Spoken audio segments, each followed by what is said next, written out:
এই তিনি ৰাশি মানুহক সহজতে ঠগিব পাৰি। হয়, এনেকুৱাও কিছুমান বিশ্ব ব্ৰহ্মাণ্ডত ৰাশি আছে যিকেইটা ৰাশিৰ জাতক জাতিকাক আপুনি আচলতে বহুত সোনকালে তেওঁলোকক ঠগিব পাৰিব বা বহুত বেছি আচলতে বিশ্বাসঘাতকতা কৰিব পাৰিব। এনেকুৱা ধৰণৰ আচলতে কিছুমান ৰাশি আছে যিবিলাক ৰাশিৰ আচলতে মানুহ বহুত বেছি আচলতে অকৰা হয় বুলি ক'ব লাগিব। মুঠতে ইণ্টেলিজেন্টো হয় তেওঁলোক, কিন্তু কিছুমান ক্ষেত্ৰত এইবিলাক মানুহ বহুত বেছি অকৰা হয়, যাৰ ফলত তেওঁলোক কেতিয়াবা কাৰোবাৰ পৰা বহুত বেছি আচলতে ঠগ খাই বুলি ক'ব লাগিব।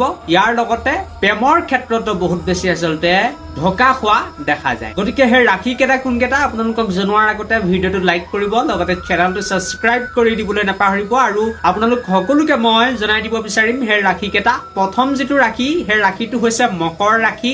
আৰু যিসকল মকৰ ৰাশিৰ জাতক জাতিকাই ভিডিঅ'টো চাই আছে তেওঁলোক আচলতে বহুত বেছি আচলতে কিছুমান ক্ষেত্ৰত ইণ্টেলিজেন্ট হয়, কিন্তু এই মানুহবিলাক বহুত বেছি লাইফত ধোকা খাই বুলি ক'ব লাগিব বেলেগৰ পৰা। এনেকুৱা কিছুমান লাইফত আচলতে মানুহ আহে যিবিলাক মানুহে এই মানুহবিলাকক আচলতে যিসকল মকৰ ৰাশিৰ মানুহ থাকে তেওঁলোকক আচলতে বিপদত পেলাবলৈ আচলতে চেষ্টা কৰে। এই মানুহবিলাকে লাইফত বহুত বেছি কেতিয়াবা সংগ্ৰাম কৰিবলগীয়া হয় বেলেগৰ কাৰণে। গতিকে যিসকল মকৰ ৰাশিৰ জাতক জাতিকা আছে তেওঁলোকে আচলতে অকমান নিজৰ যিবিলাক বন্ধু আছে, নিজৰ যিবিলাক পৰিয়ালৰ মানুহ আছে তেওঁলোকৰ লগতো আচলতে অকমান ভালকৈ কিবা যদি পাৰ্টনাৰশ্বিপত কাম কৰিম বুলি ভাবিছে তেনেহলে অকমান ভালকৈ কৰিব, নহলে আপুনি হয়তো ধোকা খাব পাৰে। আৰু প্ৰেমৰ ক্ষেত্ৰতো কোনোবাই আপোনাক হয়তো বুৰ্বক বনাই থাকিব পাৰে। সেইকাৰণে অকমান সাৱধানে মকৰ ৰাশিৰ যিসকল জাতক জাতিকা আছে তেওঁলোকে প্ৰেম কৰিব। গতিকে মেঘ ৰাশিৰ যিসকল ব্যক্তি থাকে তেওঁলোকক আচলতে বহুত বেছি সহজতে ঠগিব পাৰি আৰু বহুত বেছি বিশ্বাসঘাতকতাৰ সন্মুখীন হবলগীয়া হয় মেঘ ৰাশিৰ জাতক জাতিকাৰ ব্যক্তিসকল। তাৰ পাছতে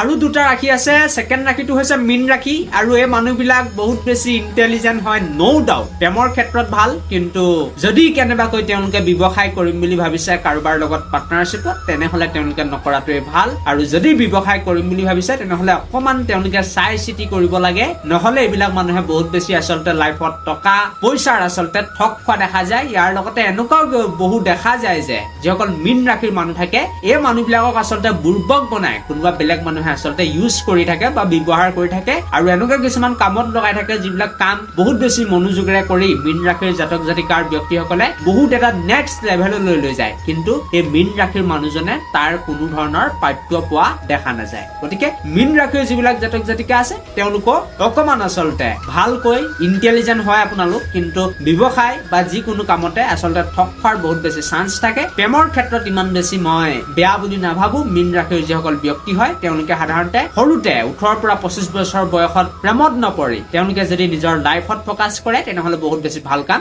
কৰিব পাৰিব। তাৰ পাছতে একেবাৰে অন্তিমটো ৰাশিৰ ফালে মই যাব বিচাৰিম, যিটো ৰাশিৰ মানুহবিলাকক বহুত বেছি ঠগ খাই বুলি ক'ব লাগিব। ন' ডাউট ইণ্টেলিজেন্ট হয়, তেওঁলোকৰ বুদ্ধি বহুত বেছি, কিন্তু কিবা এটা থাকিলে কিবা এটা নাথাকে বুলি কয় যে কোৱালিটি, ঠিক তেনেকুৱাই কুম্ভ ৰাশিৰ জাতক জাতিকা সকলো একেই। তেওঁলোক আচলতে বেলেগে বেয়া পাব নেকি, বেলেগৰ কথা ভালকৈ চিন্তা কৰি থাকোতে, বেলেগৰ কাৰণে কিবা কাম কৰিবলৈ যাওঁতে আচলতে নিজে লাইফত থাকি যায় আৰু বহুত বেছি প্ৰেমৰ ক্ষেত্ৰত ধোকা খায়। ইয়াৰ লগতে ব্যৱসায়িক ক্ষেত্ৰত বা যিকোনো ক্ষেত্ৰতে এইবিলাক মানুহে আচলতে বিশ্বাসঘাতকতাৰ সন্মুখীন হ'ব পাৰে। গতিকে এইটোৱে আছিল আজি ভিডিঅ'টো। থেংক ইউ ফৰ ৱাচিং দিছ ভিডিঅ'।